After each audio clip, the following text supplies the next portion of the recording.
Wonderful. If you could also please share the slides. Yeah, well, hello and welcome, dear CISL alumni and friends of the Cambridge Institute for Sustainability Leadership.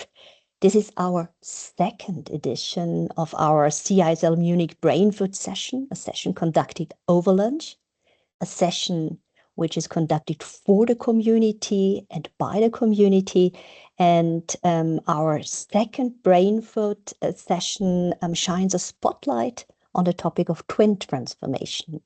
What we can see on the next slide, how we are, our agenda of today, with a short introduction by myself. I'm Birgit Berthold-Kremser. I'm the anchor woman of the CISL Munich chapter, and I'm very happy that you're all here today. Afterwards, Jürgen and Vishnu will are the speakers for this time's spotlight on the topic of twin transformation, how AI and sustainability together drive resilient growth. We will afterwards have, it's about 10 to 15 minutes each. It's a Q&A afterwards and a short wrap up and what's next by myself. Before we start into these wonderful twin transformation, quick reflection on the 2025 highlights, even though it's already February, still Happy New Year to all of you as we meet the first time. And we kicked off the 2025 year in December 2024, the first time me as an anchor woman taking over from Helen Fang. And we met in the Italy. Despite snowstorms and weather warmings, it was really crowded in the full house. And we started our networking together. And I was nominated, you can see here, by the one and only Matthew Kilgariff, which, by the way, will be in one of our next Brainfood sessions on the whole topic of lab-grown gold. So as the next slide, you can see in a March edition that we, please, if you could click, Jürgen, it's, we had in March also the topic of twin transformation and the change of narrative. It was on the kind invitation of one of our alumni. It was from Nina, and Nina invited us to her company Metafinanz. And Wolfgang Steiner, who is also in the call with us today, and myself, we have been on stage even, and all of our alumni have been invited. And the next time we met at the pool, it was, it's good if you click forward, please. And we met at the pool. It was, again, with Wolfgang Steiner, organized with Sebastian Gier and Margot Bijot, that we are able to celebrate at the pool at a really great conference, again, about thoughtful twin transformation. And we also, which is a great highlight, we celebrated the 40,000 CISL members globally, which was a major milestone, and we had a very nice networking session. We again then met or conducted, and at the next slide, we came up with the idea of the Brainfood, which was born in the meeting I just mentioned before. And in November, we had after work networking again in Italy and had really a lot of fun. And some people who have been there are also in this call today. Well, but handing over now, and please going to the Brainfood session on the next slide. And if you could go one further, please, dear Jürgen, we dig into the Brainfood session now. And I'd like to hand over now to Jürgen and also to Vishnu to take over on the whole topic of twin transformation and guide us through their wonderful presentations. Jürgen and Vishnu, over to you. Thank you, Birgit. So Vishnu, if you don't mind, I'd like to start because I think maybe this is the better introduction. So my name is Jürgen L. Sommer. I think most of the people know me here. People who are going to watch the recording. I'm working on the topic of transformation a couple of years ago. So I spent my whole life in the IT with T-Systems, IBM, Hewlett-Packard, SUSE, Red Hat, you name it. And I moved 2022 in the sustainability area and with the CISL. And basically, I put both things together into TwinTransformation. So I want to make this also interactive. If you have a question, don't wait until the end. Jump in. And here comes my first question. So I like to start with the equation. 70% plus 70% equals 30%. Has someone an idea what this could mean?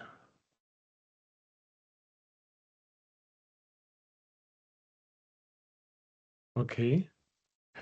Resolution. So 70% of the company, and this is real data from McKinsey and BCG and Gartner, so not ChatGPT. So 70% investing in digital transformation of the companies, 70% investing in sustainability, but only 30% seen as systemic change because everything is isolated, it's siloed. So this is not a failure of design or ambition. So the ambitions are very, very high, either on the digital transformation and on the sustainabilities.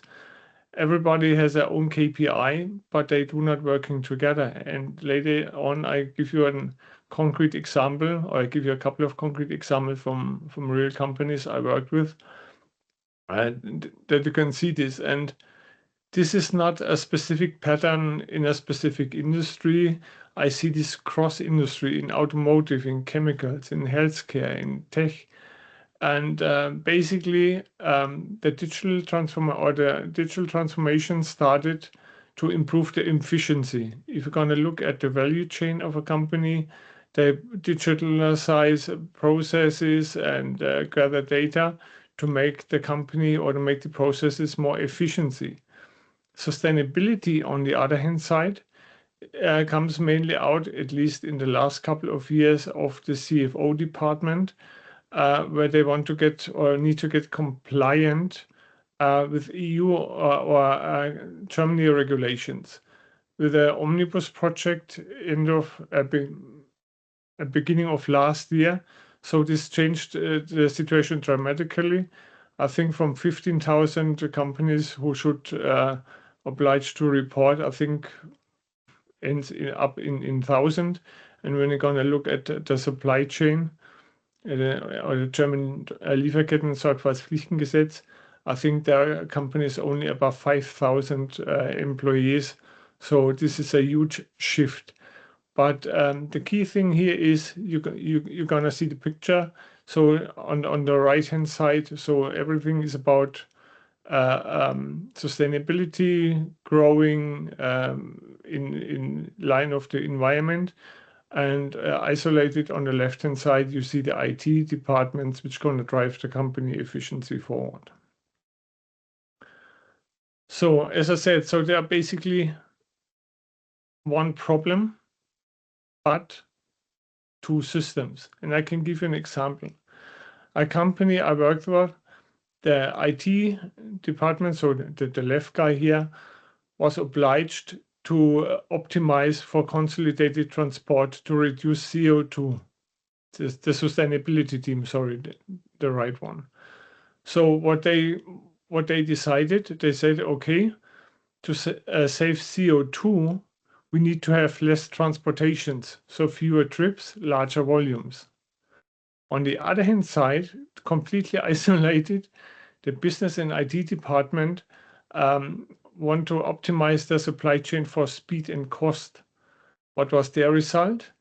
More frequent, smaller shipments, because they want to move into just in time delivery. So you're going to see this on the one hand side, from the business comes smaller, most frequent shipments. The sustainability department says, okay, no, to save CO2, we need to have fewer trips with larger volumes. And this is a good example where companies working or departments and companies working completely isolated from each other, and therefore they have competing goals and competing targets. So everybody reached their target, But on the end, when you're gonna remember the 30%, this does not solve the company problem overall, the one problem. So as you know, if for those don't know, I wrote a book, Wachstum mit Wurzeln, Grow with Roots, free translated, which looks at the gardener perspective out to a business perspective. And I want to bring a couple of examples in this call to make this more visible. So the first thing is you need to terrain first. A gardener don't plant Mediterranean herbs in North Germany because they would not survive the winter. And I have an example from a Swiss manufacturer which produces precision components for automotive customers. And because of the future aspirations, of the growth aspirations, the headquarters in Switzerland decided we need to diversify into a medical technology. Same precision is needed, huge growth potential in the future. I had a couple of discussions with a German branch in southern Germany in Bavaria. So they were bounded to the headquarters request to invest in medical technology, but this was a completely different setup. So in in Bavaria, you have a different ecosystem. You have automotive supplier elsewhere, Maschinenbauer, for example. You have a different talent pool. Yeah, you have less medical skill sets. You have different market dynamics. So to be a brave soldier, they followed the instruction of the headquarters in Switzerland and burned a lot of money in 1 year. And the issue was diversification in medical technology has resulted in that they're gonna last one, or in the second step, two customers, because they said you don't focusing on that what we require from you. You're gonna diversify into medical technology, so we're looking for another supplier.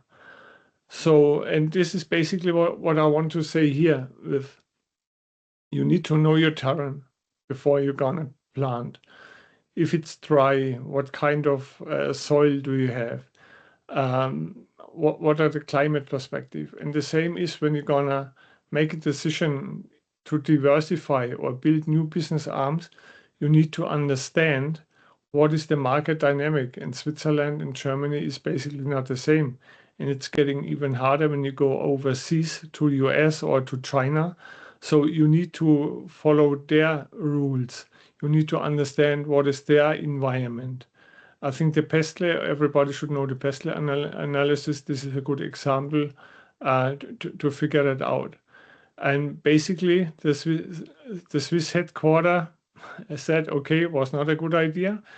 And they changed the business again, that they become a tier 2 supplier for medical technology. So this means their customers should be medical technology companies, because this is where the core value lies, in precision components, and so they supply it. And during Corona, a lot of ventilators were needed to for brief support for the patients, and so they ramped up their business in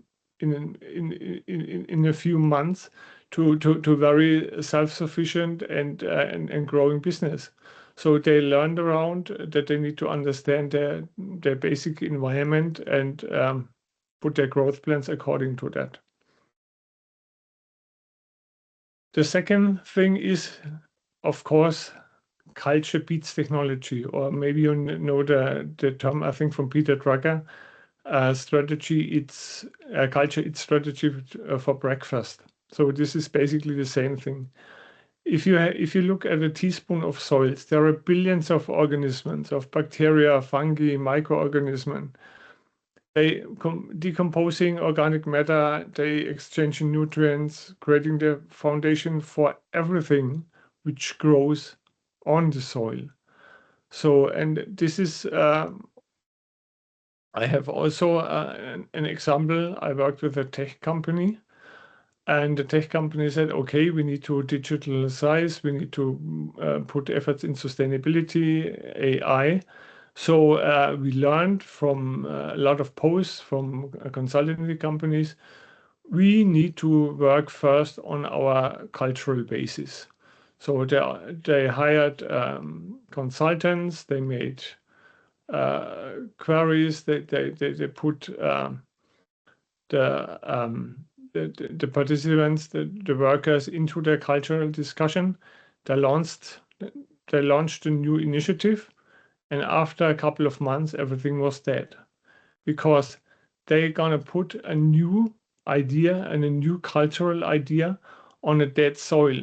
So first, if you're gonna run such an initiative, you need to understand what is the current situation of your sale today. And there's also an example from a tech company. They made a survey on employee satisfaction and reached 65%, which at the first instance seems not too bad. However, if you're gonna run forward with sustainability and digitalization, AI, it's too less. And what they figured out, the trust was missing. Yeah, so the company ran a couple of years ago several initiatives on to improve or change the culture, and the people said, "No, let's wait. This will go away in a couple of months." So no one was actively included. And so what we did, we're gonna make an experiment into a garden center where the key people, the multipliers, learn to work with different kind of soils, with sand, with stone, with other, and they understand that not every plant can grow on every soil. So basically what they did, the project managers were included into the organization, and the multipliers, they come out of the organization and not from the consultancy company. I give you later a conclusion on that. So this needs to be considered. A lot of when you're going to look at the post-cultural needs to change if you're going to introduce digitalization or KI, but you need to understand what or how your soil looks today before you're going to put some different things on top. Yeah. So the third thing is the seeds. Do you know F1? The term F1. So this is not race formula F1. So I'm talking to hybrid seeds. So this is basically changed seeds, which you get from a couple of suppliers, and they guarantee you a great harvest with less diseases, all of that stuff. So this is great for planning your production for the agriculture. But in the end, you cannot use these seeds which the plants produce twice, because in the second year, these seeds go elsewhere. So you don't have the same quality. Sometimes they are getting sick, sometimes they don't grow. So this means you're getting a very high dependency on those retailers which gonna offer these F1 seeds. And I had an example from another company, which were the revenue was shrinking, costs were going up typically in a couple of companies. And the CFO said, we need to stop everything. We need to stop innovation. We need to stop investing. And there was a clever guy in the production area, and they figured out this was an unused rainwater tank at the top of the roof. And they gonna spend tons of money for cooling and cleaning water out of the pipeline. And he said, so why don't invest 3,000 euros in 15,000 euros in pumps, in cleaning systems, you get an ROI shortly in a few months. So we can use what we have. This is an innovation. And this was agreed after a huge discussion from the CFO, and they made a program out of that. So they're gonna call it explore water tanks in the company elsewhere. And this was very simple things. So machines were running through the whole night or on standby. So they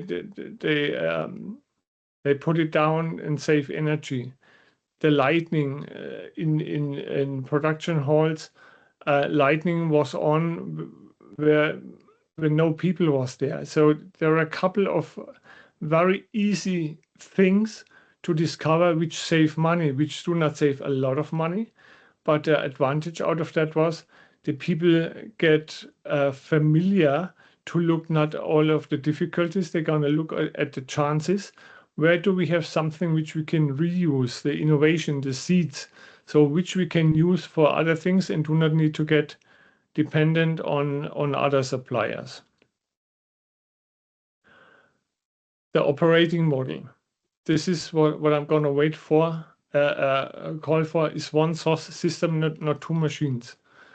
In summary, the principle so there are a couple of more principles I'll show you later, but for this presentation, basically 3 I put out. So know your terrain, as I said before. Know what you plant on what soil. The second thing is your culture. Understand your soil before you're going to put a new soil or a different soil on top. And principle 3, invest with precision. So from a gardener perspective, if you're gonna water your garden, your plants, your flowers, you can waste a lot of water if you're gonna do this with your can, because most water evaporates or goes elsewhere. So I'm personally, and this is my example to the gardener, I installed an irrigation system which puts the water exactly to those where it's needed. And when you look back to the previous example, so invest in things which make sense and not cut everything together or spray your budget across all of the innovation projects or whatever. So figure out exactly what makes sense, where to put your water on with the irrigation system, focus and put it in and run it in this way. This means, coming back to the 30%, you need to look from a digital sustainability perspective. You need to combine both. And this is basically what I created, an 8-step process to build a joint vision, mission, objective, strategy, tactics. So maybe some of you know the VMOS model to creating strategies for a company. And this is what you need to sit together in the very beginning. And you can remember the first example of between the sustainability department and the IT department, the one bigger logistic, the other smaller and more frequently. You need to discuss this in the beginning together to make one common goal, and everybody can contribute that. And regenerative, this means growing the value, not extracting it. So when you're going to look at the value chain, maybe some of you are familiar with the Porter 5 Forces model, where you have the primary value chain and the secondary value chain. It makes sense to understand where you're going to create value in your company, to know your value chain and invest in that areas of sustainability and digitalization or AI. If you're gonna, I give you another example. A company comes to me and said, "Oh, we implemented AI, but it does not really stick to the promise what they did before." And I said, "Okay, what have you done?" "Yeah, we put AI in our sales department." I said, "Hey, you're a supplier for automotive. You have around 5 to 6 customers, which gonna make 80-90% of your revenue. and you automate your sales system. If you work in B2C, or you have hundreds or thousands of customers, then it would make sense. So therefore, this was also an isolated look on the value chain from the business and from the technology, and the sustainability department was not included overall. So my ask for this short presentation. We have to be conscious of time, Jürgen. Yeah. If not, we don't have time left for Vishnu. So maybe you'd like to come to an end, and maybe we can go back again when we have more time. Yeah, it's your last slide. Perfect. This is basically my last slide. Perfect. The rest you can see. So my ask for you, we need to have more gardeners than landscapers. A landscaper come in, build, leave, build a great garden, and leaves, and the garden dies because it's no one takes care about. Gardeners observe, they care, and adapt and grow. So they look at it on a daily, on a weekly, on a monthly basis. So, and therefore, only gardeners can implement one system instead of two. And my vote is, if you're gonna go forward, think as a gardener and not as a landscaper, because whatever you choose your battles well in the beginning and take care about your plants in the beginning, in the end. So basically, very last question. So in my book, so there are 7 principles, which I put out 3 today, and there are 8 steps for print transformation. If you have interest, you can look at the 2 websites at jürgenelsommer.de and at wachstum-mit-wurzeln.de. There are a couple of tips. This is a knowledge hub, meanwhile, the Wachstum mit Wurzeln, about twin transformation. You can find a lot of more valuable information that I can give you in this short time frame. So thanks for your interest, and hopefully this helps you further.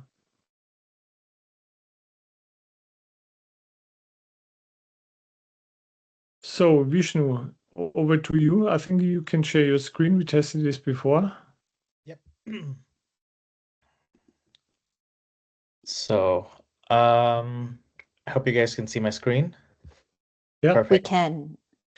Yes, quick introduction. Hi, everyone. Also, thank you for having me in the session. I am not a CSIL alumni, but I'm very honored to be here nonetheless.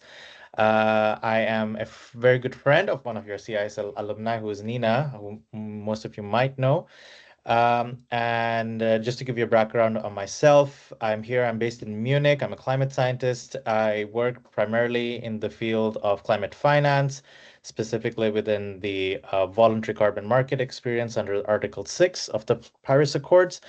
But by education, I'm a tropical ecologist. I spend most of my time around rainforests. I've also worked in renewable energy, in UN mechanisms, and so on and so forth, dabbled in a lot of different things. Today, however, what I'm going to hopefully present to you is a project that me and a couple of my friends are working on that very uniquely touches on the topic of twin transformation and also sustainability. And so without further ado, I want to introduce you to our project Homegrown, which we developed specifically on the motto of food secure cities of tomorrow and how we can enable digital transformations for climate resilient cities. So just to give you a brief on how it began, Homegrown was a project that we did for a hackathon, specifically a hackathon for NASA. We've been doing this for 10 years, and this is a project that we did last year. So everything that you see, I will also show you a small demo. We did it over the weekend, so there are a lot of shortcomings as well, but we just built it over 48 hours, where we were given the specific task of NASA out of many challenges was to figure out the title was Data Pathways to Healthy Cities and Human Settlements. And we had specifically the challenge of finding a pain point within urban settlements and cities around the world, and to find out solutions to these problems using open source systems that NASA graciously provides, along with other space agencies around the world. Without having to go into too much detail onto what the challenge was, which is pages and pages of documentation, we built our solution around 4 main principles. One, we really wanted to tackle the issue of food security within the urban context. So a lot of you may already know food security is a big problem in many cities around the world. You have things known as food deserts. You have things where you don't have access to healthy and affordable foods. But also on top of that, you also have the challenge of land use in general on where food can be grown. So food security was the first topic that we wanted to tackle. Second is democratizing data. We realized knowledge associated with food production is quite widely available, but inaccessible.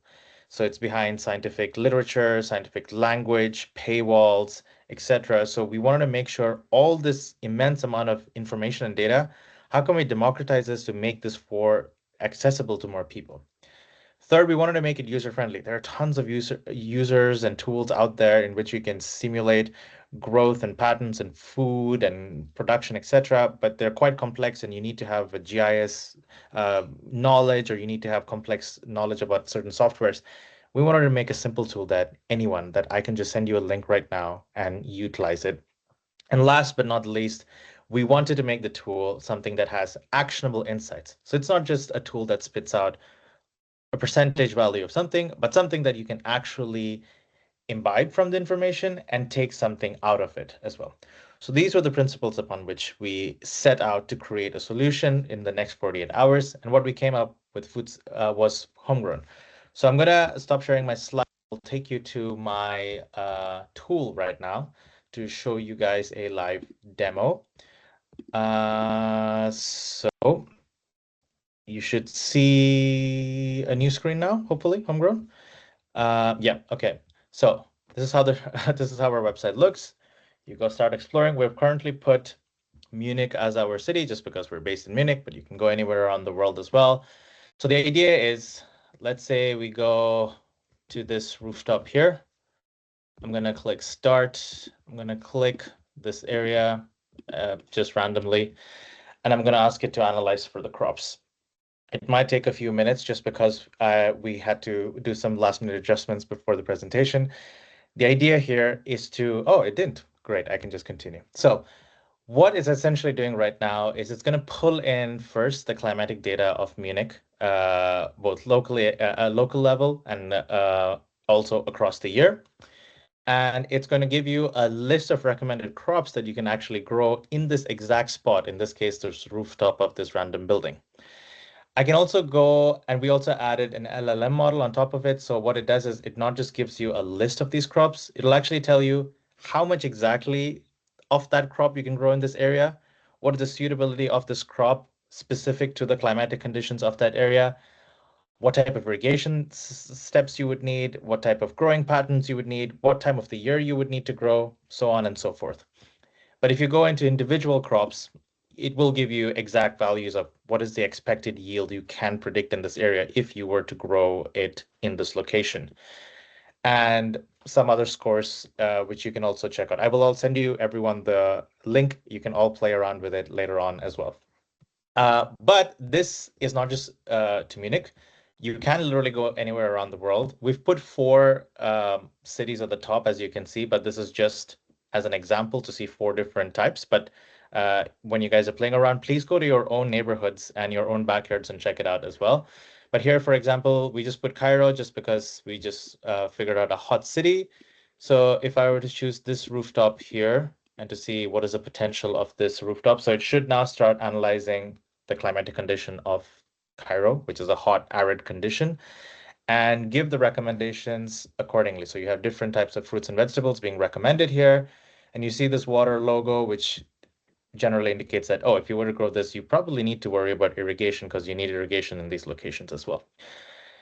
And you can go anywhere, like I said, Belém, Reykjavik, anywhere in the world.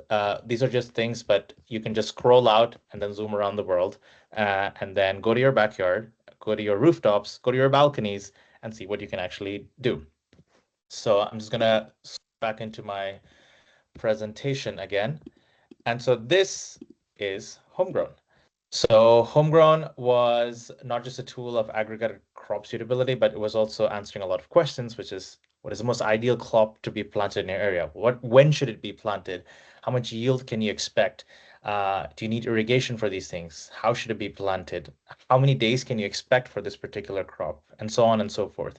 And so we thought this was a powerful tool for decision makers around the world when they are actually planning climate resilient cities, but also for individuals like you and me as well. If you're just ever thought about looking at your balcony and thinking, what can I actually grow here? Or if you had a community rooftop and said, like, can I actually use my rooftop to produce food? And essentially, that's what we wanted to do. We wanted to radically reimagine spaces within the urban landscape. We think of urban landscapes as monoliths of like, certain things like it's roads and buildings and infrastructures. We don't necessarily think of it as food production sites. And we wanted to radically reimagine this through this possibility of digitally visualizing these spaces. And we wanted to democratize food production knowledge. We have none of the knowledge behind this is produced by me or my team. It's all incredible information that has been done by years and years and years and decades of work and research by scientists and farmers all around the world. And they're freely available for all of us to use, but it's quite inaccessible. So we wanted to boil that down into something that's more consumable. And we wanted to empower communities. A lot of times people just don't know that you can do this. Maybe you have an abandoned parking lot in the area and you just don't know that can be turned into a tomato garden or something else. And we really wanted to give that power back to communities who are organizing social movements on the ground to make sure that spaces can be something that can be used to produce food. And we also aimed it for decision makers, for policymakers. There are a lot of policies all around the world trying to convert abandoned spaces or unutilized spaces and rooftops or abandoned areas into something. So this provides decision makers to make a use of how these spaces can be used. And of course, to create climate resilient cities of tomorrow. So we also wanted to ensure that agricultural and horticultural sciences were also kind of demystified, which can be quite complex to understand. And we also wanted to combine things like Earth observation tools, weather models, plant physiologies to tackle food insecurity as a whole, as a topic as well. Where are we right now? So far, excitingly, we built this last year in November over a weekend. In December, we got an invitation from the UNFCCC to come present our topic at COP in Belém, which we went pretty much over a week's notice to present at one of their sessions from the UNFCCC on a competition for governments around the world. And we actually won that competition as well. So it was quite nice on that. And then after that, we were also contacted by the Met Office in the UK and the South African Development Community, the REAP, IGAD, I don't know the full forms of everyone, but a couple of other governments have reached out to us where we hope to maybe move this into something that is more formalized that can be actually used. So at the moment, it's a super cool, fun tool to play around with for you to visualize, but it can be used for something for farmers on the ground to actually use to predict, because we have the data around. We know weather patterns. We can predict what crops might be good, what crops might be bad.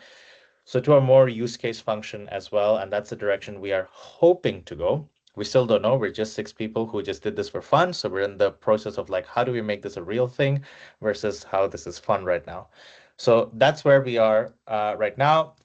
I also want to give a huge shout out to my team. It's not just me. We're 6 people. We're all from different backgrounds as well.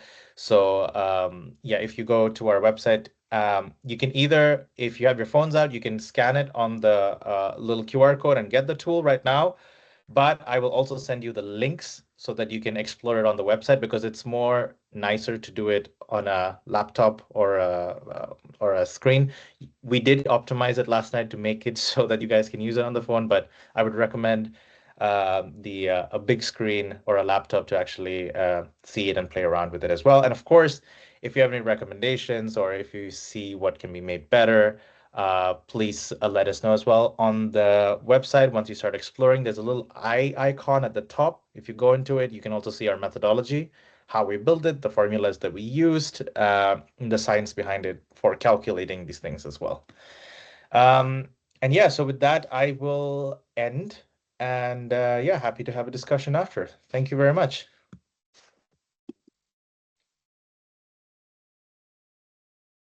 Well, thank you so much to really 2 great presentations, Vishnu and also Jürgen. Thank you so much.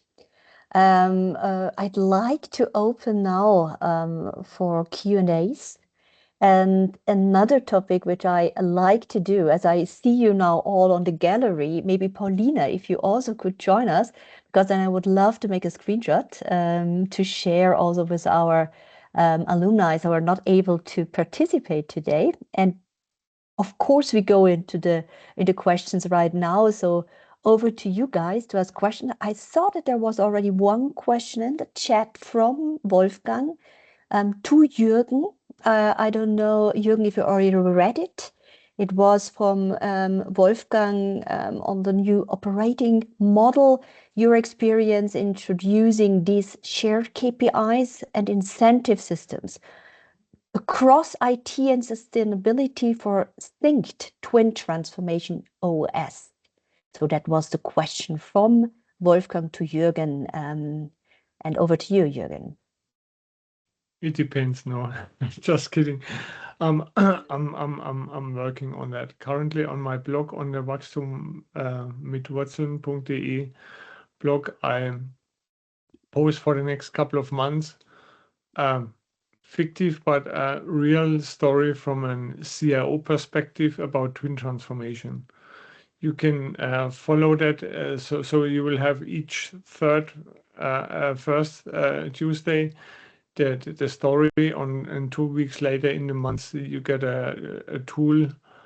The tools which I'm going to recommend for that. So the TwinTransformation OS is an idea, but it's currently difficult to convince companies to sit together. I think from my perspective, which is not good, but a lot of shit needs to be happen in the next couple of weeks or months with with different goals with AI. And then people start recognizing that they need to build one OS instead of silos. So happy if we can have an offline chat, Wolfgang, but the answer is basically crazy. I'm working on that to formalize that. Okay, cool. I mean, it is obvious. This is probably also one of the drivers of the 70% and 70% results in 30%. There is a lack of recognition for an overarching leadership that is actually in a position to connect those different perspectives. I'm going to run currently on high school a program, a master study, which they have a clausura on Friday, which is called Green Economy. And this is basically where I'm going to put the sustainability and the digitalization, the TwinTransformation together. So this is basically one format on the Hochschule für angewandtes Management in Ismaning, which I'm gonna do a study for master, and there will be some follow-up things. But honestly, the issue is in the companies, when you're talking with companies, everyone is so busy, and everybody has their own KPIs. And the question is, when you're going to look at the CEO and CFO, so the big contrast, everyone has different goals. Yeah. Basically, the CEO to increase the revenue, the CFO to bring down the cost, and then you have the legal department which looking for compliance. And so my goal is to have at least this year some workshops where I can bring the three together to convince you. Hopefully, when you remember the story with the transportation, this is a very obvious. This is not rare. So I have a couple of other examples. But you need to tell the stories, and this is what I want to do with the Martin Krause, the CIO stories, which I'm going to post monthly on the website to get the understanding of the companies. You need to focus on one goal and not on different goals which gonna hit your targets here, and basically everything comes down to salary. Yeah. So the CEO is different compensated as the CFO, and this is not a short term, but this is a mid or long term. You need to align those compensation goals.